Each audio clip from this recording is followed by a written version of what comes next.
Hello, my dear students. Welcome back to another session of the Canterbury School of English. നമ്മൾ ഇന്ന് പഠിക്കാൻ പോകുന്നത് conventions of social media റൈറ്റിംഗിനെ കുറിച്ചിട്ടാണ്.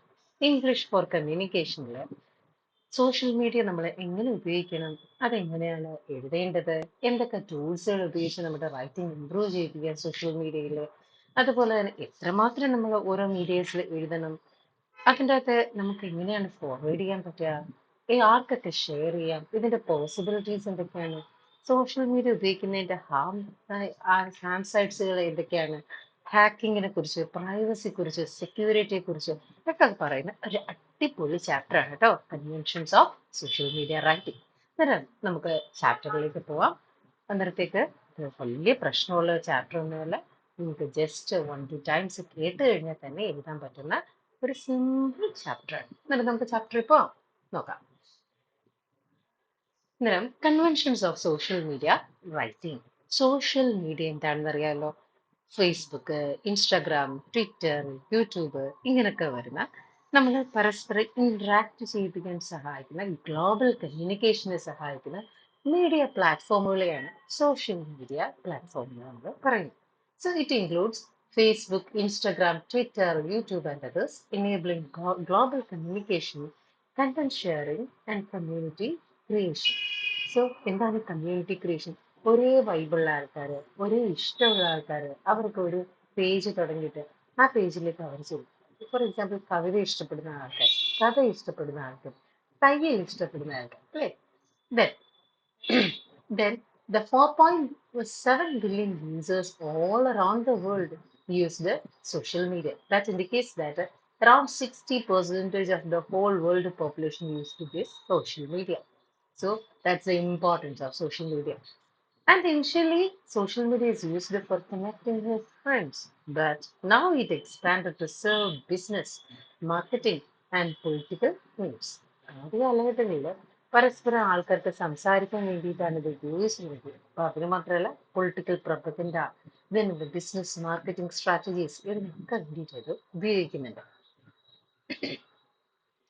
Then, what is the functions that it uses? നമ്മൾ നേരത്തെ പറഞ്ഞു അല്ലെ, പേഴ്സണൽ പ്രൊഫഷണൽ യൂസിന് വേണ്ടിയിട്ട് നമ്മളിത് യൂസ് ചെയ്യും. അതുപോലെ തന്നെ ബിസിനസ് ബെനിഫിറ്റിന് വേണ്ടിയിട്ട് ഇത് യൂസ് ചെയ്യും. അന്നേരം ഈ സംഭവമൊക്കെ ഇവിടെ കിടക്കണേന്ന് ചോദിച്ചു കഴിഞ്ഞാൽ നിങ്ങളുടെ ഡിസ്കഷൻ എന്ന് പറയുന്ന ആ സെഗ്മെന്റിലാണ് കേട്ടോ. ഇത്രയും ഡിസ്കഷൻ എന്ന് പറയുന്ന കാര്യത്തിൻ്റെ അകത്തുള്ള കാര്യങ്ങൾ ഞാൻ വളരെ പോയിന്റ് വൈസ് ആയിട്ട് അതിൻ്റെ അകത്തുള്ള ഇമ്പോർട്ടൻറ്റ് കാര്യങ്ങൾ സമ്മറൈസ് ചെയ്തിട്ടാണ് പറയുന്നത്. അന്നേരം ഇതിന്റെ സോഷ്യൽ മീഡിയയുടെ ഫംഗ്ഷനിങ് യൂസ് ചെയ്തതെന്ന് കഴിഞ്ഞാൽ നമ്മൾ നേരത്തെ പറഞ്ഞല്ലോ, പേഴ്സണലി ആൾക്കാർ തമ്മിൽ കണക്ട് ചെയ്യിപ്പിക്കും, professional usage, business, political benefit, ഇതിന് വേണ്ടിയിട്ടൊക്കെ നമ്മളിത് യൂസ് ചെയ്യും. Individual connect with potential employers, share opinions, network etcetera. Politician and governments interact with voters. അന്നേരം ഇങ്ങനെ ഈ individuals connect with potential employers, നിങ്ങളിപ്പോൾ ലിങ്ക്ഡ് ഇൻ കേട്ടിട്ടുണ്ടോ? ലിങ്ക്ഡ് ഇൻ എന്ന് പറയും. അന്നേരം ലിങ്ക്ഡ് ഇന്നിലൂടെയും ട്വിറ്ററിലൂടെയൊക്കെ നമുക്ക് ഏതെങ്കിലും ഒരു എംപ്ലോയേഴ്സുമായിട്ട് കണക്ട് ചെയ്യാൻ സാധിക്കും. അതുപോലെ തന്നെയാണ് ഈ പറയുന്ന പൊളിറ്റീഷ്യൻസ് അവരുടെ അജണ്ടയൊക്കെ പറയാനായിട്ട് ഗവൺമെന്റൊക്കെ ഈ പറയുന്ന സോഷ്യൽ മീഡിയ പ്ലാറ്റ്ഫോം ഉപയോഗിക്കാറുണ്ട്. അതുപോലെ തന്നെ ബിസിനസ് ബെനിഫിറ്റിന് ഇത് യൂസ് ചെയ്യും. Business use social media for customer engagement, marketing and tracking trends. It also aids in targeted advertising and customer loyalty programs. So ഏതെങ്കിലും ടാർഗറ്റ് ചെയ്ത ആൾക്കാരെ ടാർഗറ്റ് ചെയ്ത് അവർക്ക് വേണ്ടിയിട്ട് അഡ്വർടൈസ് ചെയ്യാൻ, കസ്റ്റമർ ലോയൽറ്റി പ്രോഗ്രാംസ്, ഇത്ര പെർസെൻറ്റേജ് ഡിസ്കൗണ്ട് ഉണ്ടെന്നൊക്കെ പറഞ്ഞിട്ട് നമ്മളുടെ വാട്സാപ്പിലൊക്കെ മെസ്സേജ് വരത്തില്ലേ. സോ അങ്ങനെയൊക്കെയുള്ള കാര്യങ്ങൾക്ക് വേണ്ടിയിട്ടും സോഷ്യൽ മീഡിയ പ്ലാറ്റ്ഫോമുകൾ ഉപയോഗിക്കുന്നുണ്ട്. Then social media writing. ഏതൊക്കെ തരത്തിലുള്ള സോഷ്യൽ മീഡിയ റൈറ്റിംഗ്സുകളുണ്ട്? മീഡിയ റൈറ്റിംഗുകളുണ്ട്, ന്യൂസ് ഉണ്ട്, കണ്ടന്റ് ഡെവലപ്മെന്റ് ഉണ്ട്. അന്നേരം എന്താണ് ഈ media and news writing? Social media is used by media outlets for real time news sharing and wide audience. മക്കളെ കേട്ടിട്ടില്ലേടാ, നമ്മൾ 24 hour ന്യൂസ് ചാനലിലേക്കൊക്കെ പോകും. അതേ സമയം തന്നെ അതിന്റെ ലൈവ് നടക്കുന്നുണ്ട് അല്ലേ? അന്നേരം നമ്മൾ ടി വി കാണുന്നുണ്ടെങ്കിൽ നമുക്ക് തിരിച്ചൊന്ന് റെസ്പോണ്ട് ചെയ്യാനില്ല. ബട്ട് യൂട്യൂബിൽ നമ്മൾ കാണുകയാണെന്നുണ്ടെങ്കിൽ സംഭവത്തിൽ നമുക്ക് കമന്റ് ചെയ്യാം. അന്നേരം ഇടയ്ക്കിടയ്ക്ക് അദ്ദേഹം ഇങ്ങനെ കമന്റ് വായിച്ചു നോക്കിയിട്ട്, ഇന്നാള് ഞാൻ ഇട്ടിരിക്കുന്ന മഞ്ഞ ഷർട്ട് വളരെ നന്നായെന്ന് പറഞ്ഞു അഭിപ്രായം പറഞ്ഞു, താൻ സന്തോഷ് എന്നൊക്കെ പറയാറുണ്ട് അല്ലേ? സോ ഇതാണ് പറയുന്നത്, social media is used by media outlets for real time news. അന്നേരം ബ്രേക്കിംഗ് ന്യൂസ് പോലുള്ള കാര്യങ്ങൾ പറയാനും റിയൽ ടൈം ന്യൂസിനും റിയൽ ടൈം ഒരു വൈഡ് ഓഡിയൻസിലേക്ക് ഷെയർ ചെയ്യാനും ഒക്കെ സോഷ്യൽ മീഡിയ പ്ലാറ്റ്ഫോമുകൾ ഉപയോഗിക്കുന്നുണ്ട്. അതുപോലെ തന്നെ social media writing varies across from platforms from LinkedIn essays to short captions on Instagram. It requires understanding the audience and platform specific trends. അന്നേരം പലതരം സോഷ്യൽ മീഡിയ ആപ്ലിക്കേഷൻസ് ഉണ്ട്. യൂട്യൂബ് ഉണ്ട്, ദെൻ ട്വിറ്റർ ഉണ്ട്, Facebook ഉണ്ട്, Instagram ഉണ്ട്, LinkedIn ഉണ്ട്. ഓരോന്നിനും അതിൻ്റെതായ പർപ്പസുകളാണ്. ഫോർ എക്സാമ്പിൾ യൂട്യൂബിലാണെങ്കിൽ നമുക്കൊന്നും വായിക്കാൻ പറ്റില്ല. നമ്മൾ ഒന്നെങ്കിൽ ഓഡിയോ അല്ലെങ്കിൽ വീഡിയോ. അന്നേരം അങ്ങനെ ഒരു ക്രൈറ്റീരിയയാണ് യൂട്യൂബിനുള്ളത്. ദെൻ ലിങ്ക്ഡിൻ ആണെങ്കിൽ നിങ്ങളെ ഒരുപാട് പ്രൊഫഷണൽ നിങ്ങളുടെ എംപ്ലോയ്മെന്റുമായിട്ട് കരിയറുമായിട്ടൊക്കെ റിലേറ്റ് ചെയ്തിട്ടുള്ള ആൾക്കാരുമായിട്ട് നിങ്ങളെ കണക്ട് ചെയ്തിരിക്കുന്നു.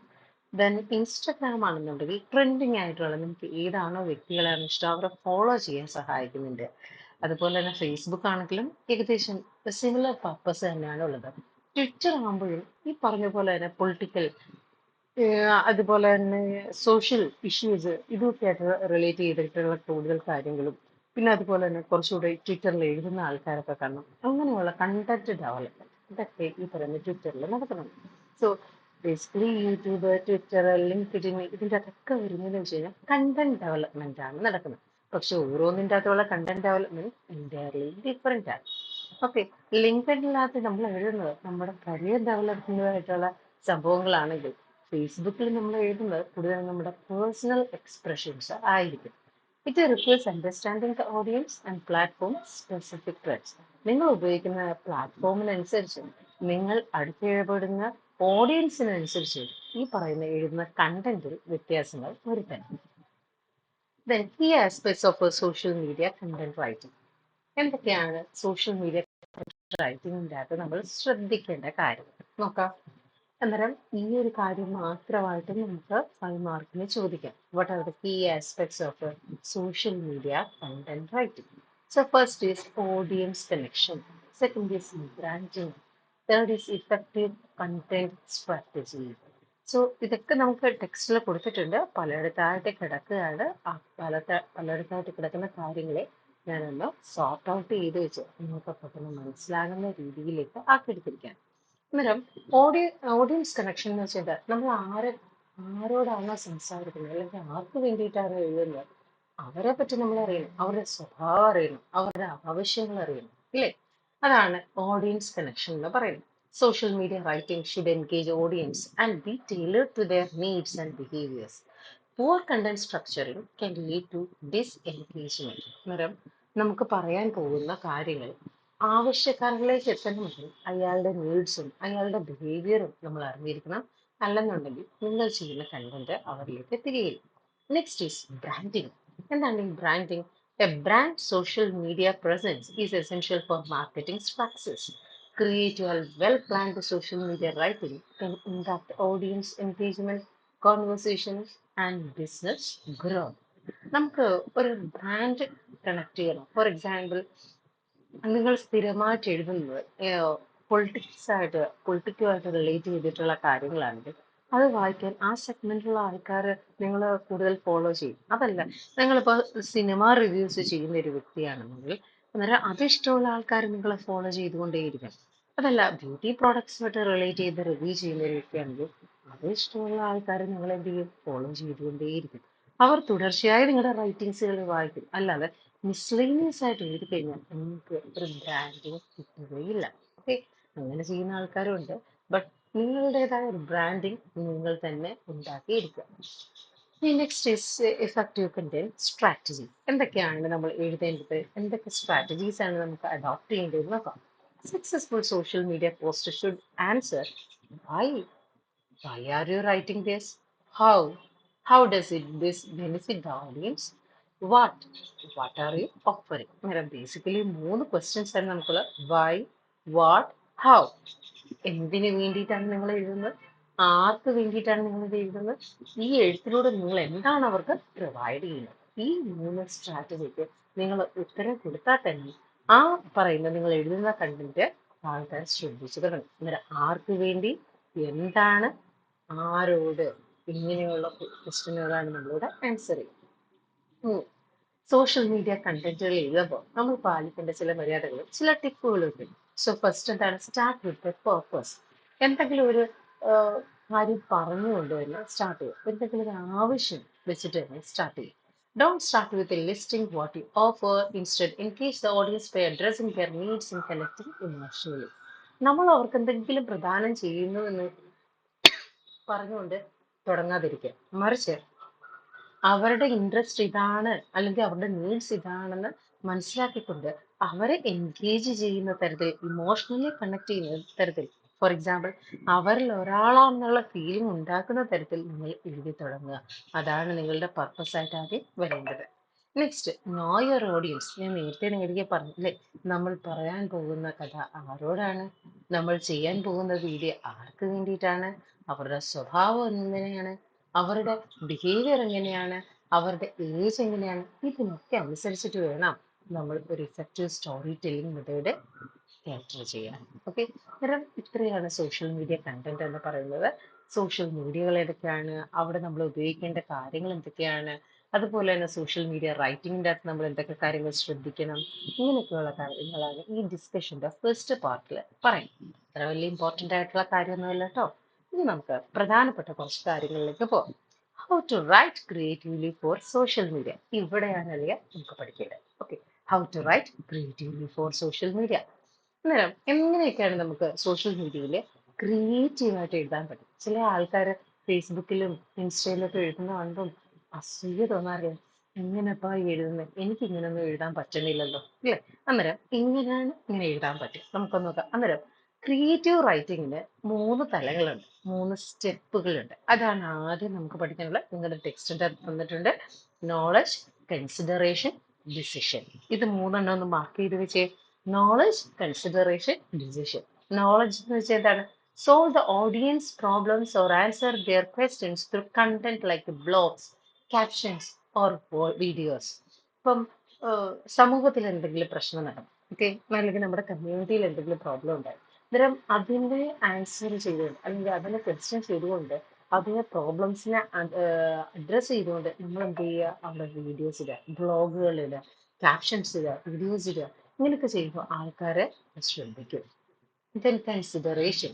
Engage the audience with compelling content that builds curiosity about your methods and offering. അതല്ല, നിങ്ങളിപ്പോൾ ഒരു ബിസിനസ് ചെയ്യുന്ന വ്യക്തിയാണെങ്കിൽ, നിങ്ങളൊരു സക്സസ്ഫുൾ ബിസിനസ് മാൻ ആണെങ്കിൽ, നിങ്ങളുടെ ബിസിനസ് എങ്ങനെയാണ് നിങ്ങൾ ചെയ്യുന്നത്, അതുപോലെ തന്നെ നിങ്ങളുടെ സ്ട്രാറ്റജി എന്താണ്, നിങ്ങളുടെ മെത്തേഡ് എന്താണ്, നിങ്ങൾ പുതിയ എന്തൊക്കെ കാര്യങ്ങളാണ് ഈ പുതിയ തലമുറയ്ക്ക് വേണ്ടി പറഞ്ഞു കൊടുക്കാൻ ഉദ്ദേശിക്കുന്നത്, ജനങ്ങൾക്ക് വളരെ ക്യൂരിയോസിറ്റി ആയിരിക്കും അത് കേൾക്കാൻ, അല്ലേ? സോ അങ്ങനെയുള്ള കാര്യങ്ങൾ നിങ്ങൾക്ക് കൊടുക്കാൻ, the knowledge related to consideration. Then പരിഗണിക്കുക എന്നൊക്കെ ഉള്ളത്. Then decision. Create persuasive content that helps consumers to make decision to purchase or engage with your product or service. അന്നേരം ചില ആൾക്കാർ വീഡിയോ എടുത്ത് കണ്ടിട്ടില്ലേ, ഫോർ എക്സാമ്പിൾ, ഞാൻ ഇന്ന പ്രോഡക്റ്റ് വാങ്ങിച്ചു, വളരെ നല്ലതായിരുന്നു, ഓക്കെ, പക്ഷേ എനിക്ക് അതിൽ നിന്ന് ഒരുപാട് ബെനിഫിറ്റ് കിട്ടി, ഇങ്ങനെയൊക്കെ പറഞ്ഞിട്ട് ഓരോ ആൾക്കാർ വീഡിയോസ് ചെയ്യും. പക്ഷെ അവർ ചുമ്മാതല്ല, അവർ ഓൾറെഡി യൂട്യൂബിലും ഫേസ്ബുക്കിലും ഒക്കെ നല്ല പബ്ലിക് സ്പിയറിൽ എസ്റ്റാബ്ലിഷ്ഡ് ആയിട്ടുള്ള ആൾക്കാരാണ്. അവർക്ക് ബാക്കിയുള്ളവരെ കൺവിൻസ് ചെയ്യാൻ പറ്റും. അന്നേരം ഇവരൊരു കാര്യത്തെ പ്രൊമോട്ട് ചെയ്യുമ്പോൾ ആ കാര്യത്തെ ബാക്കിയുള്ളവർ വാങ്ങിക്കുകയും അത് അല്ലെങ്കിൽ കയറി കാണുകയോ അല്ലെങ്കിൽ അതൊന്ന് വാങ്ങിച്ച് ട്രൈ ചെയ്ത് നോക്കുകയോ ഒക്കെ ചെയ്യും. അന്നേരം ആൾക്കാരെ പെർസ്വേസീവ് ചെയ്യാൻ, അവരെ അനുനയിപ്പിക്കാനും ആ കാര്യങ്ങൾ വാങ്ങിക്കാനും ഡിസിഷൻ മേക്കിംഗ് കേപ്പബിലിറ്റി ഡെവലപ്പ് ചെയ്യിക്കാനും ഇവരെ കൊണ്ട് ആകും. ഓക്കെ, അന്നേരം 3 തലത്തിലാണ് നമുക്ക് ക്രിയേറ്റീവ് മീഡിയയിൽ അല്ലെങ്കിൽ സോഷ്യൽ മീഡിയയിൽ ക്രിയേറ്റീവ് ആയിട്ട് ഫ്രെയിം വർക്ക് ചെയ്യാൻ പറ്റുന്ന. 1 നോളജ്, 2 കൺസിഡറേഷൻ, 3 ഡിസിഷൻ. ഇനി ഈ പറയുന്ന ഓൺലൈൻ മീഡിയയിൽ നമ്മൾ എഴുതുമ്പോഴത്തേക്ക് കൂടുതൽ ആൾക്കാർക്ക് ഉള്ള ഒരു പ്രശ്നമാണ്, ഞാൻ എഴുതുന്നതിൻ്റെ അകത്ത് ഞാൻ തെറ്റ് വന്നാലോ, ഇല്ലേ? അത് വേണ്ട, ഞാൻ എഴുതുന്ന ഞാനും കറക്റ്റ്, എൻ്റെ തെറ്റുകൾ ഞാൻ മാത്രം അറിഞ്ഞാൽ പോരെ, ബാക്കിയുള്ളവരെയും കൂടെ അറിയിക്കുന്ന എന്തിനാ, ഇങ്ങനെയൊക്കെയുള്ള ഒരു തോട്ട് പലർക്കും കാണും. അതില്ലാതിരിക്കാൻ, അല്ലെങ്കിൽ അങ്ങനെയുള്ള തെറ്റുകൾ വന്നാൽ തന്നെ അതിനെ റെക്ടിഫൈ ചെയ്യാനുള്ള ഒരുപാട് മെത്തേഡ്സുകളുണ്ട്. എന്നിട്ട് നമുക്കത് എന്തൊക്കെയാണെന്ന് നോക്കാം. First is writing quality. നിങ്ങൾ എന്ത് എഴുതിയാലും അത് സ്ട്രോങ് ഇഫക്റ്റീവ് റൈറ്റിംഗ് അതിൻ്റെ അകത്ത് ഉണ്ടാകുക എന്ന് നോക്കുക. കാരണം നമ്മൾ പബ്ലിഷ് ചെയ്യുന്ന ഒരു കാര്യം ബ്രോഡ് ഓഡിയൻസിലേക്കാണ് എത്തുന്നത്, അല്ലേ? അവർക്ക് വായിക്കാനും ആസ്വദിക്കാനും വീണ്ടും നിങ്ങളിലേക്ക് തിരിച്ചു വരാനും ഉതകുന്ന തരത്തിൽ വളരെ നല്ല സ്ട്രോങ് ഇഫക്റ്റീവ് റൈറ്റിംഗ് സ്ട്രാറ്റജി വേണം നിങ്ങൾ തിരഞ്ഞെടുക്കാൻ. അതിനുവേണ്ടി ഇപ്പോൾ ഒരുപാട് റൈറ്റിംഗ് ആപ്ലിക്കേഷൻസ് നിലവിലുണ്ട്. ഈ concise language write succinctly without sacrificing clarity or correctness. Avoid text abbreviations like 444, U for U, etc., which reduce readability. ഇതൊക്കെ സാധാരണ നമ്മൾ വാട്സാപ്പിൽ ഡേ ടു ഡേ ചാറ്റിൽ ചെയ്യുന്നതാണ്. ഓക്കെ, അന്നേരം നമ്മളിപ്പോൾ ഒരു കാര്യം എഴുതുമ്പോഴത്തേക്ക് ഫോറിന് പകരം നമ്പർ 4 ഇടുക, അതുപോലെ 80 അറ്റിന് പകരം അറ്റിന്റെ സിമ്പിൾ ഇടുക, യുവിന് പകരം വെറും യു എന്നുള്ള ലെറ്റർ എഴുതുക. ഇങ്ങനെയുള്ള കാര്യങ്ങളൊന്നും ചെയ്യരുത്. നമ്മൾ എഴുതുമ്പോൾ ക്ലിയർ ആയിട്ട് കൺസൈസ് ആയിട്ട് എഴുതാനായിട്ട് ശ്രമിക്കുക, അല്ലെങ്കിൽ റീഡബിലിറ്റി കുറയും. ഇനി grammar and punctuation. Use grammar, correct grammar, word choice, punctuation. Grammar errors can damage a brand's reputation. Overuse of exclamation marks is unprofessional. അല്ലേ, നമ്മുടെ ഡെയിലി ലൈഫിൽ നടക്കുന്ന വല്ല കാര്യങ്ങളൊക്കെ ആണെങ്കിൽ നമുക്ക് എക്സ്ക്ലമേഷൻ മാർക്കും ഒക്കെ യൂസ് ചെയ്യാം. പക്ഷെ അല്ലാതെ ഒരു അക്കാഡമിക് മേഖല, ലിങ്ക്ഡിൻ പോലുള്ള ഏതെങ്കിലും ഒരു മേഖലയിലാണ്, അല്ലെങ്കിൽ ട്വിറ്ററിലൊക്കെ നിങ്ങൾ എഴുതുകയാണെന്നുണ്ടെങ്കിൽ ഇത്തരത്തിലുള്ള ഓവർ പങ്ക്ച്വേഷൻസ്, ഓവർ എക്സ്ക്ലമേഷൻ മാർക്സുകൾ നിങ്ങൾ ഒഴിവാക്കുക. കറക്റ്റ് ഗ്രാമർ യൂസ് ചെയ്യുക, വേർഡ് ചോയ്സ് ഒക്കെ നല്ല പ്രിസൈസ് ആയിരിക്കുന്ന പങ്ക്ച്വേഷൻസും ക്ലിയർ ആയിട്ട് യൂസ് ചെയ്യുക. അതല്ല നിങ്ങൾ ഇങ്ങനെ ഒരുപാട് ഗ്രമാറ്റിക്കൽ എറേഴ്സ് ഒക്കെ വരുത്തുകയാണെന്നുണ്ടെങ്കിൽ നിങ്ങൾ എന്തിനാണോ പ്രൊമോട്ട് ചെയ്യുന്നത് അതിന്റെ ആ ഒരു ബ്രാൻഡ് റെപ്യൂട്ടേഷനെ അത് കാര്യമായിട്ട് തന്നെ ഡാമേജ് ചെയ്യും, അൺപ്രൊഫഷണൽ ആയിട്ട് മാർക്ക് ചെയ്യപ്പെടും. Then clarity. Avoid superfluous language and unnecessary abbreviations to maintain the fluidity and professionalism of your content. അതുപോലെ തന്നെ വളരെയധികം സൂപ്പർഫ്ലുവസ് ആയിട്ടുള്ള എക്സാജറേറ്റിംഗ് ആയിട്ടുള്ള കാര്യങ്ങൾ പറയാതിരിക്കുക, അൺനെസസറി അബ്രിവേഷൻസ് കൊണ്ടുവരാതിരിക്കുക. ഫോർ എക്സാമ്പിൾ, ആവശ്യമില്ലാത്തടത്ത് വാക്കുകൾ ചുരുക്കാതിരിക്കുക, അതാണ് പറയുന്നത്. അതുപോലെ തന്നെ നമ്മൾ എന്ത് എഴുതുമ്പോഴും നമ്മളുടേതായ ഒരു വ്യക്തിത്വം കീപ്പ് ചെയ്യാനും പ്രൊഫഷണലിസം കീപ്പ് ചെയ്യാനും ശ്രമിക്കുക. ഓക്കെ, അന്നേരം ഇത്രയാണ് നിങ്ങൾ ഓൺലൈനിൽ എഴുതുമ്പോൾ ശ്രദ്ധിക്കേണ്ട കാര്യങ്ങൾ. ഫസ്റ്റ്, നിങ്ങളുടെ അറ്റ്മോസ്റ്റ് റൈറ്റിംഗ് ക്വാളിറ്റി നന്നായിരിക്കണം. Precise language, clear correct language use ചെയ്യണം. ഗ്രാമർ, പങ്ക്ച്വേഷൻ, എക്സ്ക്ലമേഷൻ മാർക്ക് ഇതൊക്കെ എന്ത് ചെയ്യണം, പ്രോപ്പർ ആയിരിക്കണം. ത്രൂ ഔട്ട് ദ ലാംഗ്വേജ് നിങ്ങൾ ക്ലിയർ ആയിട്ട് എന്ന് വെച്ച് കഴിഞ്ഞാൽ ഒരു അക്കാഡമിക് രീതിയിൽ എഴുതി പോകാനായിട്ട് ശ്രദ്ധിക്കുക. സൂപ്പർഫ്ലുവസ് ആയിട്ടുള്ള എക്സാജറേറ്റഡ് ആയിട്ടുള്ള ഭാഷയിൽ എഴുതാതിരിക്കുക. ഓക്കെ, ദെൻ ഇനി ഇതുമായിട്ട് റിലേറ്റ് ചെയ്ത് നമുക്ക് റൈറ്റിങ്ങുമായിട്ട് ബന്ധപ്പെട്ട് ഏതൊക്കെ ഓൺലൈൻ ടൂൾസുകൾ നമുക്ക് ഉപയോഗിക്കാം.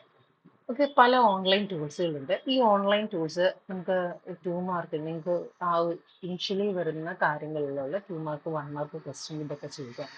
Right to online tools, write for online tools എന്നൊക്കെ പറഞ്ഞ് ഓൺലൈൻ ടൂൾസ് ഫോർ റൈറ്റിംഗ് എന്ന് പറഞ്ഞിട്ട് നമുക്ക് ചോദിക്കാം. അതുകൊണ്ട് തന്നെ നിങ്ങൾ അതൊന്ന് നോട്ട് ഡൗൺ ചെയ്ത് വെക്കണം. ഏതൊക്കെയാണ് ഓൺലൈൻ ടൂൾസുകൾ? Grammarly, Hemingway, ZenPen, Lately plus, Hootsuite, Ginger. ഇതൊക്കെ നമുക്ക് വളരെ ഇമ്പോർട്ടൻ്റ് ആണ്. What is the function of Grammarly ചോദിക്കാം. It helps with a clear effective writing, suggesting improvement for tone, style and grammar. നമ്മൾ എഴുതുന്നതിൻ്റെ അകത്തുള്ള ടോൺ എങ്ങനെയുള്ള പേഴ്സണൽ ടോണിലാണോ പറയുന്നത്, അക്കാഡമിക് രീതിയിലാണോ, പ്രൊഫഷണൽ രീതിയിലാണോ, അതോ ഒരു ഒറേറ്ററുടെ രീതിയിലാണോ പറയേണ്ടത്? ഓക്കെ, അങ്ങനെ ആ ടോണിനെ കുറിച്ച്, അതിന് ടോണിനെ ഡിസൈഡ് ചെയ്യാനും, സ്റ്റൈല് ഡിസൈഡ് ചെയ്യാനും, ഗ്രാമർ കറക്റ്റ് ചെയ്യാനും, ഇഫക്റ്റീവ് റൈറ്റിംഗ് ഉണ്ടാക്കിയെടുക്കാനൊക്കെ സഹായിക്കുന്ന ഒരു ആപ്ലിക്കേഷനാണ് ഗ്രാമർലി. ഇനി അതുപോലെ തന്നെ ഹെമിംഗ്വേ ആപ്ലിക്കേഷൻ എന്ന് പറയുന്നത് it highlighting complex sentences, passive voice, readability issue, etcetera. നമ്മൾ എഴുതുന്നതിൻ്റെ അകത്തുള്ള മിസ്റ്റേക്കുകൾ കണ്ടുപിടിക്കുന്നു. അതുപോലെ തന്നെ കോംപ്ലക്സ് സെന്റൻസുകളൊക്കെ ഉണ്ടെങ്കിൽ അതിനെ ഹൈലൈറ്റ് ചെയ്ത് കാണിക്കുന്നു. പാസീവ് വോയിസിൽ എഴുതിയിട്ടുണ്ടെങ്കിൽ അതിനെ ഹൈലൈറ്റ് ചെയ്ത് കാണിക്കുന്നു. എന്തെങ്കിലും തരത്തിലുള്ള റീഡബിലിറ്റി ഇഷ്യൂസ് ഒക്കെ ഉണ്ടെങ്കിൽ എന്ന് വെച്ച് കഴിഞ്ഞാൽ വായിക്കുന്ന സമയത്ത് ഒരു ഐഡിയ പ്രോപ്പറായിട്ട് പെട്ടെന്ന് ജനറേറ്റ് ചെയ്യാത്ത തരത്തിലുള്ള സെന്റൻസ് ഒക്കെ ആണെന്നുണ്ടെങ്കിൽ അതിനെ ഐഡന്റിഫൈ ചെയ്യാനും സഹായിക്കും. Next is ZenPen, a distraction-free writing tool to focus on content creation. നമ്മൾ കണ്ടന്റ് ക്രിയേറ്റ് ചെയ്യാനായിട്ട് ഡിസ്ട്രാക്ഷൻ ഒന്നുമില്ലാതെ സഹായിക്കുന്ന ഒരു ടൂളാണ് ZenPen. നമ്മുടെ ടെക്സ്റ്റ് കിടപ്പുണ്ട്. It is a simple writing space where you can shut out all distraction and focus on what matters. എന്ന് വെച്ച് കഴിഞ്ഞാൽ നമുക്ക് യാതൊരു തരത്തിലുള്ള ഡിസ്ട്രാക്ഷനും കൂടാതെ സ്വസ്ഥമായിട്ട് എഴുതാൻ സഹായിക്കുന്ന ഒരു ഫ്രീ ടൂൾ, റൈറ്റിംഗ് ടൂളാണ് ZenPen എന്ന് പറയും. Lately plus ഹുഡ്സ്യൂട്ട്.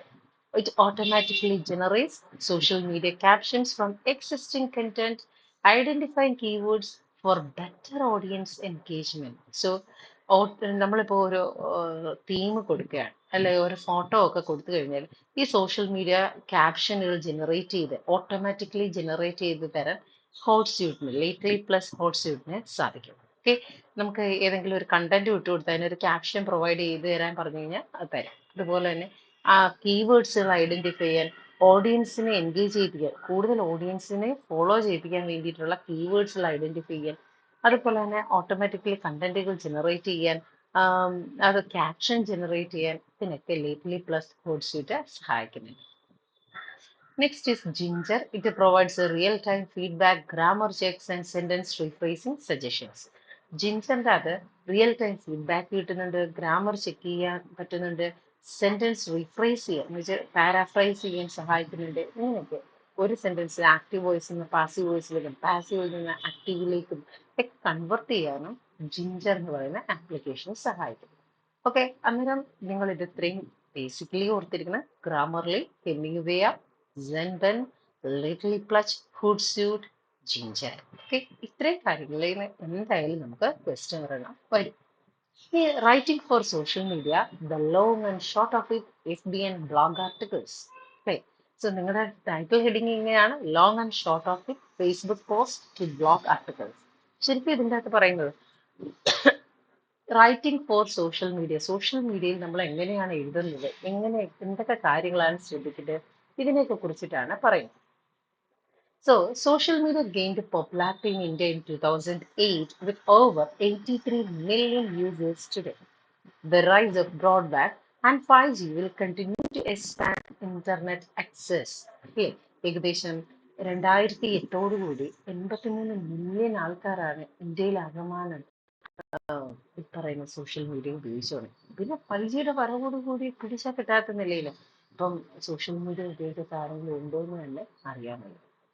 Forms of social media നോക്കാം. Social networking sites, bookmarking sites, social news, media sharing, microblogging, blog comments and forums. ഇതൊക്കെയാണ് ഫോംസ് ഓഫ് സോഷ്യൽ മീഡിയ. പലതരത്തിലുള്ള സോഷ്യൽ മീഡിയയുടെ വിഭാഗം.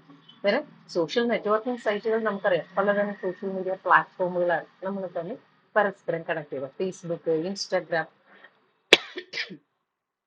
ലിങ്ക്ഡിൻ, ഇതെന്നൊക്കെ പറയുന്ന വാട്സാപ്പ്, ഇതെല്ലാം എന്താണ് social media platform, social media സൈറ്റുകളാണ്. ഈ നെക്സ്റ്റ് എന്ന് പറയുന്നത് ബുക്ക് മാർക്കിംഗ് സൈറ്റ്സ് എന്ന് വെച്ച് കഴിഞ്ഞാൽ നമുക്ക് ഏതെങ്കിലുമൊക്കെ ലിങ്കുകൾ ഷെയർ ചെയ്യാൻ, ആ ലിങ്കുകളെ ഓർഗനൈസ് ചെയ്യാൻ ഇതിനൊക്കെ സഹായിക്കുന്നതാണ് ബുക്ക് മാർക്കിംഗ് സൈറ്റ്സുകൾ എന്ന് പറയും. So that is the websites that let you to save, organize and handle links to numerous websites and online resources that are known as bookmarking sites. അതൊന്നും ടെക്സ്റ്റ് മാർക്ക് ചെയ്ത് വെച്ച് websites എന്ന് വെച്ച് കഴിഞ്ഞാൽ വെബ്സൈറ്റുകൾ, നമ്മുടെ പല വെബ്സൈറ്റുകളെ സേവ് ചെയ്യാനും ഓർഗനൈസ് ചെയ്യാനും ആ വെബ്സൈറ്റുകളുടെ ലിങ്കുകളെ ഹാൻഡിൽ ചെയ്യാനും നമ്മളെ സഹായിക്കുന്ന സോഷ്യൽ മീഡിയ സൈറ്റുകളാണ് ബുക്ക് മാർക്കിംഗ് സൈറ്റ്. അതിന് എക്സാമ്പിളാണ് സ്റ്റംപിൾ അപ്പോൺ ഡെലീഷ്യസ്. അത് നിങ്ങൾ നോക്കിയിരിക്കണം. ഓക്കെ, ദെൻ അത് രണ്ടും എക്സാമ്പിൾസ് ഒന്ന് ഡബിൾ ലൈൻ ഒക്കെ ഇട്ടൊന്ന് വായിച്ചേക്കുക, കാരണം അതൊക്കെ ചോദിക്കാം. ഈ സോഷ്യൽ ന്യൂസ് എന്താണ്? സോഷ്യൽ ന്യൂസ് എന്ന് വെച്ച് കഴിഞ്ഞാൽ എന്താണ്? It's A platform for voting and sharing news. കണ്ടോ, അതൊക്കെ സിമ്പിൾ ഡെഫിനേഷൻ. വോട്ടിങ്ങിനും ഷെയറിങ്ങിനും, നമ്മുടെ പോളിംഗ് ഒക്കെ ഇടത്തില്ലേ ഇല്ലേ, പോൾസ് ഒക്കെ ഇടുന്ന തരത്തിലുള്ള വോട്ടിങ്, ഷെയറിങ്, ഇങ്ങനെയൊക്കെ ന്യൂസുകൾ ഷെയർ ചെയ്യാൻ വേണ്ടിയിട്ടുള്ളതാണ് എന്തെന്ന് പറയുന്നത്, സോഷ്യൽ ന്യൂസ് എന്ന് പറയുന്നത്. ഡിഗ്, റെഡിറ്റ്, ഇതൊക്കെ ഇതിന് വളരെ വെൽ നോൺ ആയിട്ടുള്ള സോഷ്യൽ ന്യൂസ് ആപ്ലിക്കേഷൻസ് ആണ്. ടെക്സ്റ്റ് തന്നിരിക്കുന്നത് നോക്കി. Services that let users vote on news items and post links to articles or other news items, since the items with the highest votes are presented prominently. Voting is the fundamental social component. ഇത്രയൊന്നും fundamental മക്കളെ ഞാൻ ചുരുക്കി തന്നിട്ടുണ്ട്. Platform for voting and sharing news are considered as social news media platforms. Okay, example Reddit, dig, ഇത്രയും പഠിച്ചാൽ മതി. ഇനി media sharing എന്ന് വെച്ചാൽ ഇത്രയേ ഉള്ളൂ. Those platforms that help for sharing images and videos. നമുക്കറിയാമല്ലോ, യൂട്യൂബ്, ഫ്ലിക്കർ, പിന്നെ വാട്സാപ്പ്, ഇതൊക്കെ എന്താ മീഡിയ ഷെയറിങ്. ടെലഗ്രാം, ഇത് മൈക്രോ ബ്ലോഗിംഗ്. ഓക്കെ, എന്താണ് micro blogging? Short updates for followers, അതാണ് മൈക്രോ ബ്ലോഗിംഗ് എന്ന് പറയുന്നത്. Okay, short updates for followers. So these are the services that concentrate on brief updates that are sent to everyone who has signed to receive them. എന്ന് വെച്ച് കഴിഞ്ഞാൽ സംഭവം നമ്മുടെ notification ആണ് കേട്ടോ. എന്ന് വെച്ചാൽ നമ്മൾ യൂട്യൂബ് കണ്ടില്ലേ തന്നെ ഒരാൾ വീഡിയോ അപ്ലോഡ് ചെയ്ത് കഴിഞ്ഞാൽ ഉടനെ നമുക്ക് നോട്ടിഫിക്കേഷൻ വരത്തില്ലേ? അതുപോലെ തന്നെ വാട്സാപ്പിൽ നമ്മൾ ഉപയോഗിച്ചില്ലെങ്കിൽ തന്നെ നമുക്ക് ഒരാൾ മെസ്സേജ് അയച്ചാൽ നോട്ടിഫിക്കേഷൻ വരത്തില്ല. അതുപോലെ നോട്ടിഫിക്കേഷൻ വരാൻ സഹായിക്കുന്ന തരത്തിലുള്ള മൈക്രോ ബ്ലോഗിംഗ് സിസ്റ്റത്തിനെയാണ് നമ്മൾ എന്തെന്ന് പറയുന്നത്, അങ്ങനെയുള്ള പ്ലാറ്റ്ഫോമിനെയാണ് മൈക്രോ ബ്ലോഗിംഗ് എന്ന് പറയുന്നത്. ഇത് ആദ്യമൊക്കെ ഉണ്ടായിരുന്നത് ട്വിറ്ററിലാണ്, പക്ഷെ ഇപ്പോൾ മിക്ക ആപ്ലിക്കേഷൻസും ഈ സംഭവമുണ്ട്. ഇനി blog comments and forums engage, നമുക്ക് കൂടുതൽ ഡിസ്കഷൻസിന് സഹായിക്കുന്നതാണ് blog comments and forums. So here participants in online forums demand discussions by posting remarks. അവർ എന്തെങ്കിലും ഒരു ഇഷ്യൂവിനെ പറ്റി പറയുന്നു, ഇതിനെപ്പറ്റി നിങ്ങൾ ചർച്ച ചെയ്യാൻ പറയുന്നു, അങ്ങനെ പരസ്പരം എല്ലാവരും കയറി ചർച്ച ചെയ്യും. സോ ഇതാണ് ബ്ലോഗ് കമന്റ്സ് ആൻഡ് ഫോറംസിന്റെ അകത്തേക്ക് വരുന്നത്. So it includes blog comment sessions, online forums etcetera. Okay, നമ്മുടെ ഫേസ്ബുക്കിൽ തന്നെ പല ഓൺലൈൻ പേജസിലും അവർ പരസ്പരം ചർച്ചകളിലേക്കൊക്കെ ഏർപ്പെടാറുണ്ട്. അതുപോലെ തന്നെ ഈ വാട്സാപ്പ് ഗ്രൂപ്പുകളിലും ഉണ്ട് ഇതുപോലെയുള്ള ബ്ലോഗ് കമന്റ് ഫോറംസുകൾ. അവരെ പ്രത്യേക ഒരു ഗ്രൂപ്പാണ്, അവർ അതിനെ പറ്റിയിട്ടുള്ള കാര്യങ്ങൾ ചർച്ച ചെയ്യും.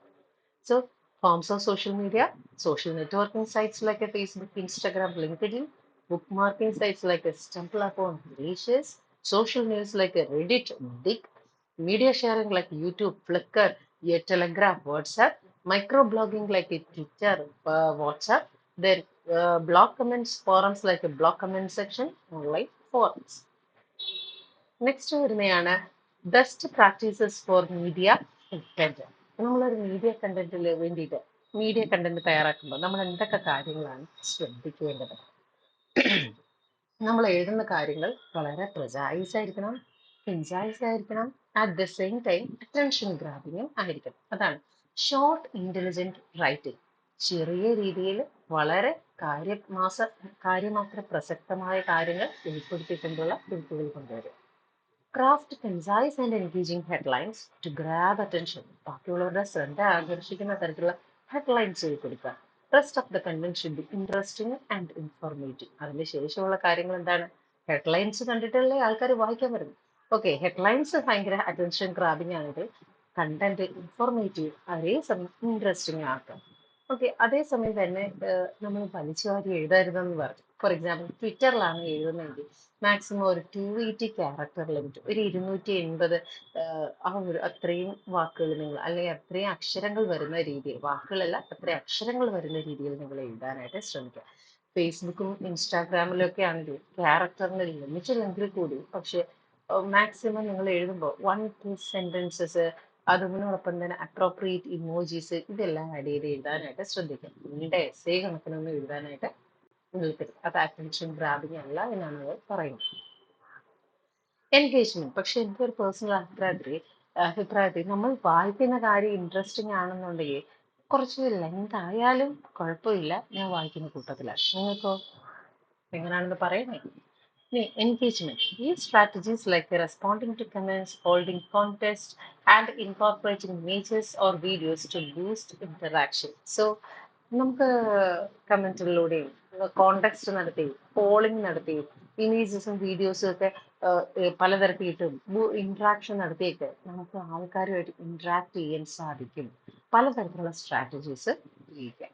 അതുപോലെ തന്നെ എന്താണ്, കൺസിസ്റ്റന്റ് ആയിരിക്കും. നിങ്ങൾ ഇപ്പോൾ സോഷ്യൽ മീഡിയ ആപ്ലിക്കേഷൻ ഉപയോഗിച്ചു, ഇനി ഒരു മാസം കഴിഞ്ഞാണ് വീണ്ടും ഉപയോഗിക്കുന്നെങ്കിൽ ഒരു കൺസിസ്റ്റൻസി ഇല്ല. നമ്മളൊരു കാര്യം ഉപയോഗിക്കുകയാണെങ്കിൽ കൃത്യമായ ഇടവേളകളിൽ അതിലേക്ക് പോസ്റ്റ് ചെയ്യാനായിട്ട് ശ്രമിക്കും. Maintain a consistent message and a tone across platform to reflect the brand's voices and personality.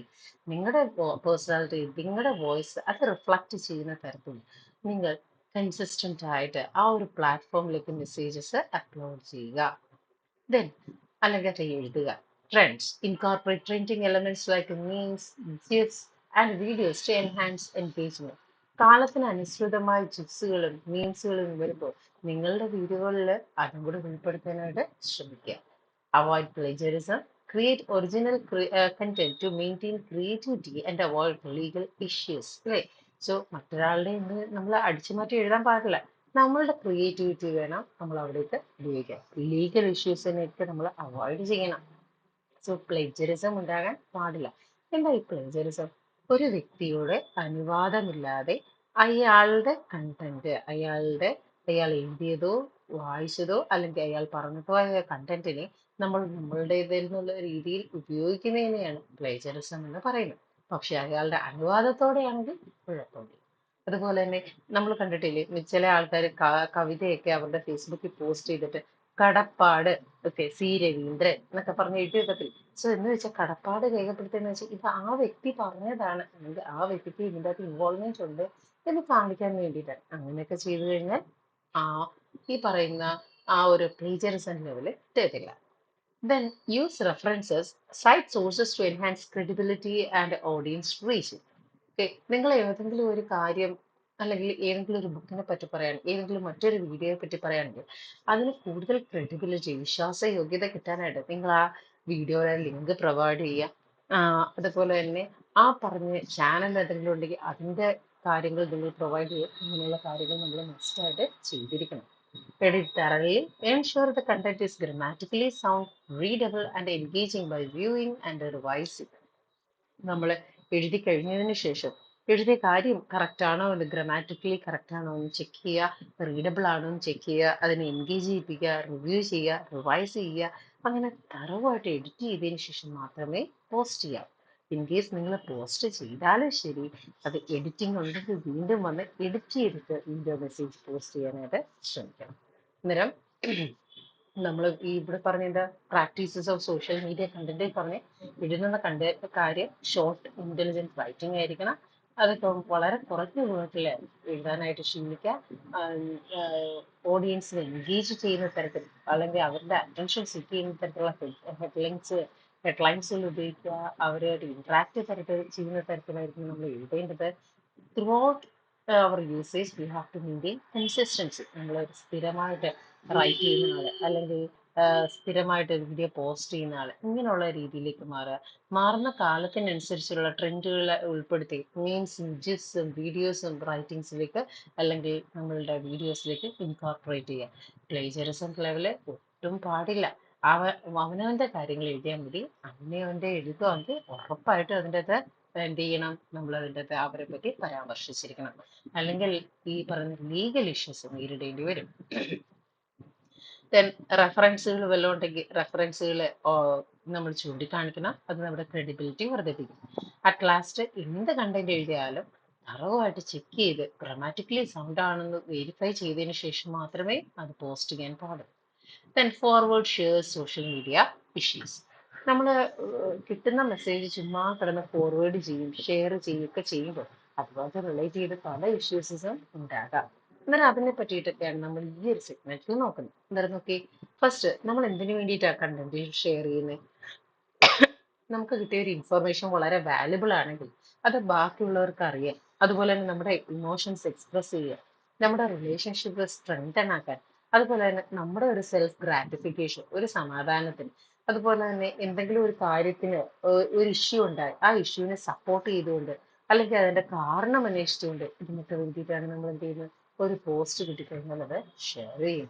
അന്നേരം in order to provide valuable information, express emotion, strengthen relationship, to seek self-gratification, and for supporting causes and issues. Now, what are the challenges of social media? ഒരുപാട് privacy violations നടക്കുന്നുണ്ട്. ഒരുപാട് negative ഇഫക്റ്റുകൾ ഈ പറഞ്ഞ social മീഡിയക്കുണ്ട്. ഒരുപാട് issues ഉണ്ട്, ഒരുപാട് മിസ്ഇൻഫർമേഷൻസ് ഉണ്ട്. ഇങ്ങനെ എന്താണ് ഈ privacy violation? Social media enables free expression but can infringe on privacy rights. അല്ലേ, നമുക്ക് എല്ലാവർക്കും ഫ്രീ എക്സ്പ്രഷൻ നടത്താം, പക്ഷേ നമ്മുടെ പ്രൈവസി റൈറ്റ്സ് അവിടെ ഇല്ലാതാകുകയാണ്. നമ്മളൊരു കാര്യം അവിടെ എക്സ്പ്രസ് ചെയ്ത് കഴിഞ്ഞാൽ പിന്നെ അവിടെ പബ്ലിക്കിന്റെ ആറാട്ടായിരിക്കും നടക്കുക. സോ ഈ പറഞ്ഞ പ്രൈവസി വയലേഷൻസ് അവിടെ ഉണ്ടാകുന്നുണ്ട് പലപ്പോഴും. ഇനി അടുത്ത നെഗറ്റീവ് ഇഫക്റ്റ്, സൈബർ ബുള്ളിങ് നേരിടുന്നുണ്ട്, ഓൺലൈൻ ക്രൈംസുകളുണ്ട്. Okay, then poor academic professional performances കാണേണ്ടി വരും. അതുപോലെ തന്നെ പേഴ്സണൽ റിലേഷൻഷിപ്പിൽ ഒരുപാട് ബുദ്ധിമുട്ടുകൾ ഓൺലൈൻ മീഡിയ വഴി, സോഷ്യൽ മീഡിയ വഴി നമുക്ക് അനുഭവിക്കേണ്ടി വന്നിട്ടുണ്ടാകാം. സോ ഇതെല്ലാം സോഷ്യൽ മീഡിയ യൂസ് ചെയ്തിട്ട് നെഗറ്റീവ് ഇഫക്റ്റുകൾ അല്ലെങ്കിൽ ആഫ്റ്റർ ഇഫക്റ്റ് അന്നേരം cyber bullying, online crimes, poor academic professional performances, strained personal relationship. ഈ പറഞ്ഞിട്ടുള്ള എന്തൊക്കെ ഇഷ്യൂസുകളാണ് സോഷ്യൽ മീഡിയ? സോഷ്യൽ സ്പാമുകൾ, മാൽവെയറുകൾ, അക്കൗണ്ട് ഹാക്കിങ്സ്, ഫോട്ടോമോർഫിങ്സ്, അഡിഷൻ, ഇതൊക്കെ സോഷ്യൽ മീഡിയ ആയിട്ട് റിലേറ്റ് ചെയ്തുള്ള ഇഷ്യൂസ് ആണ്. എന്തൊക്കെയാ? Spams, malwares, account hacking, photomorphing, etcetera. Then misinformation. False messages and rumors are often shared without verification, potentially threatening social peace. So അതുപോലെ തന്നെ സമൂഹത്തിന് ഹാനികരമാകുന്ന രീതിയിൽ ഏതെങ്കിലും മിസ്ഇൻഫർമേഷൻസ് കൊണ്ടുവരിക, ജനങ്ങൾക്കിടയിൽ പരിഭ്രാന്തി പടർത്തുക, അവർക്കിടയിൽ ഭിന്നിപ്പുണ്ടാക്കുക, ഇങ്ങനെയൊക്കെയുള്ള കാര്യങ്ങളും സോഷ്യൽ മീഡിയ വഴി ചെയ്യാറുണ്ട്. ഇങ്ങനെ പ്രൈവസി വയലേഷൻസ് ഉണ്ടാകാറുണ്ട്, cyber bullying, online crimes, poor academic performance, strained relationships, spams, malwares, account hacking, photomorphing, addictions, false messages, ഇതൊക്കെ സോഷ്യൽ മീഡിയയുടെ നെഗറ്റീവ് സൈഡാണ് അല്ലെങ്കിൽ ചാലഞ്ചസ് ആണ്. ഇനി ഹാക്കിംഗ് ആൻഡ് സെക്യൂരിറ്റി കൺസേണിനെ കുറിച്ച് നമുക്ക് ഇതിൽ പറയുന്നുണ്ട്. അന്നേരം ഈ പറയുന്ന ഹാക്കിംഗ് എന്ന് വെച്ച് കഴിഞ്ഞാൽ എന്താണ്? ഇപ്പം എനിക്കറിയാവുന്ന ഒരു ടീച്ചർ കേട്ടോ, ടീച്ചർ നല്ലോണം എഫ് ബിയിൽ എഴുതാറുണ്ട്. ടീച്ചറിന്റെ സ്ഥിരമായിട്ട് ടീച്ചറിന്റെ എഫ് ബി പേജസിന്റെ ഒരു വായനക്കാരിയായിരുന്നു ഞാൻ. വളരെ ഹൃദയത്തിൽ തൊടുന്ന രീതിയിൽ പല കഥകളും കവിതകളും ടീച്ചർ അവരുടെ എഫ് ബി പേജിൽ കുറിച്ചു. ഞാനൊരു 7-8 വർഷമായിട്ട് സ്ഥിരമായിട്ട് ടീച്ചറിന്റെ പേജസ് വായിക്കുന്ന ഒരു, പക്ഷെ റീസെന്റ് ആയിട്ട് ടീച്ചറിന്റെ ഒരു ടെസ്റ്റിന് കിട്ടി. പിന്നീടാണ് ഞങ്ങൾ അറിയുന്നത് ടീച്ചറിന്റെ പഴയ അക്കൗണ്ട് ഹാക്ക് ചെയ്തെന്ന്. ആ അക്കൗണ്ട് ഇപ്പം നിലവിലില്ലെന്ന് പറഞ്ഞു. ടീച്ചറിന്റെ എത്രയോ മെമ്മറീസ് ആണ്. ടീച്ചർ അതേ പറഞ്ഞൊരു കാര്യമുണ്ട്. ടീച്ചർ എടുത്ത് ഒരു ഫോട്ടോയും തന്നെ ടീച്ചറിന്റെ ഫോണിലില്ല, ടീച്ചറിന്റെ ലാപ്ടോപ്പിലല്ല, അതെല്ലാം ടീച്ചർ സൂക്ഷിച്ചിരുന്നത് ഈ എഫ് ബി പേജസിലായിരുന്നു. സോ അതെല്ലാം നഷ്ടപ്പെട്ടു. ടീച്ചറിന്റെ എഴുത്ത് നഷ്ടപ്പെട്ടു. ടീച്ചറിന്റെ ഓർമ്മകൾ പലതും അതിൽ നഷ്ടപ്പെട്ടു. സോ ഇത് ടീച്ചറിനെ സംബന്ധിച്ച് വളരെ വിഷമമുള്ള ഒരു കാര്യമാണ്. അതാണ് hacking risk. Hackers gain unauthorised access to accounts, stealing personal data. നമ്മുടെ പേഴ്സണൽ ഡേറ്റ അവർ ഹാക്ക് ചെയ്യുന്നു. അവർ അൺഓതറൈസ്ഡ് അക്കൗണ്ട്സിലൂടെ ഇതൊക്കെ ഗൈൻ ചെയ്യാം. ഇത് ഒരാളുടെ എഫ് പി പേജ് ഹാക്ക് ചെയ്തുകൊണ്ട് അദ്ദേഹത്തെ അവർക്ക് എന്ത് നേട്ടമായിരിക്കും ഉണ്ടാകും? എനിക്കറിയില്ല. Then, impact hacking threatens national security, individual privacy. ഒരാളുടെ ഇൻഡിവിജ്വൽ പ്രൈവസി, അവരുടെ നാഷണൽ സെക്യൂരിറ്റി ഇതൊക്കെ ത്രെട്ടൻ ചെയ്യുന്ന കാര്യമാണ് ഹാക്കിംഗ് എന്ന് പറയുന്നത്. Privacy and security. Privacy concern എന്ന് പറയുമ്പോൾ it open access to personal information on social media platform raises security issues. So നമ്മളിപ്പം നമ്മളുടെ പ്രൈവസി, നമ്മളുടെ പല കാര്യങ്ങളും, മെയിൽസ്, ഫോൺ നമ്പേഴ്സ്, ഇങ്ങനെയൊക്കെയുള്ള പല കാര്യങ്ങളും സോഷ്യൽ മീഡിയയിലേക്ക് കൊടുക്കുന്ന വഴി എന്ത് പറ്റുന്നു? സെക്യൂരിറ്റി ഇഷ്യൂസ് ഉണ്ടാകുന്ന പേഴ്സണൽ ഇൻഫർമേഷൻ അവരിലേക്ക് ചെല്ലുകയാണ്. സോ നമ്മൾ പാലിക്കേണ്ട ചില കാര്യങ്ങളുണ്ട്. നമ്മൾ എത്രമാത്രം ക്ലോസ്ഡ് ആണ്, എത്രമാത്രം ഓപ്പൺ ആക്കണം, എന്തൊക്കെ കാര്യങ്ങൾ എത്തിക്സ് കീപ്പ് ചെയ്യും, എന്തൊക്കെ കാര്യങ്ങൾ പറഞ്ഞുകൂടാ, ഇങ്ങനെയൊക്കെയുള്ള കാര്യങ്ങളെ കുറിച്ച് സോഷ്യൽ മീഡിയ പ്ലാറ്റ്ഫോമിൽ നമ്മൾ അറിഞ്ഞിരിക്കും. Then security measures to reduce risk. Then use a unique username and passwords. Use different credentials for each social media to reduce. So ഓരോ തവണ നമ്മൾ ഉപയോഗിക്കുമ്പോഴും അല്ലെങ്കിൽ ഇടയ്ക്കിടയ്ക്ക് നമ്മുടെ സോഷ്യൽ മീഡിയ പ്ലാറ്റ്ഫോമിന്റെ യൂസർ നെയിമും പാസ്വേഡും ഒക്കെ ഇങ്ങനെ ചേഞ്ച് ചെയ്തുകൊണ്ടേയിരിക്കുക. അതുപോലെ തന്നെ പ്രൈവസി സെറ്റിംഗ് വളരെ സ്ട്രോങ് ആക്കുക. Profile, personal data, privacy setting ഇതെല്ലാം കൺട്രോൾ ചെയ്യുക. നമ്മുടെ ഡിവൈസ് പാസ്വേഡ്സുകൾ വളരെ അൺഓതറൈസ്ഡ് ആക്സസിബിലിറ്റി എന്ന് വെച്ചാൽ നമ്മൾ സ്ഥിരമായി ഉപയോഗിക്കാത്ത ലാപ്ടോപ്പ്, ഫോണുകൾ ഇവയിൽ നിന്നൊക്കെ ഡിറ്റാച്ച് ചെയ്യുക. ഡിവൈസസ് ലോക്ക് ആക്കി ഉപയോഗിക്കുക. പാസ്വേഡുകളും കോഡുകളും ഒക്കെ വളരെ പ്രൊട്ടക്ട് ചെയ്ത് ഉപയോഗിക്കുക. സോ ഇത്രയാണ് നമ്മളുടെ ഈ ഒരു ചാപ്റ്ററിൽ നമുക്ക് പഠിക്കാനുള്ള വളരെ ഈസി ആയിട്ടുള്ള ഒരു ചാപ്റ്ററാണ്. സിമ്പിളാണ്, വലിയ വിഷമമൊന്നുമില്ല ഇങ്ങനൊരു ചാപ്റ്റർ പഠിച്ചിട്ട്. സോ എല്ലാവർക്കും മനസ്സിലായെന്ന് വിശ്വസിക്കുന്നു. എന്തെങ്കിലും ഡൗട്ട് ഉണ്ടെങ്കിൽ കമൻറ്റ് ചെയ്താൽ മതി കേട്ടോ. ബൈ.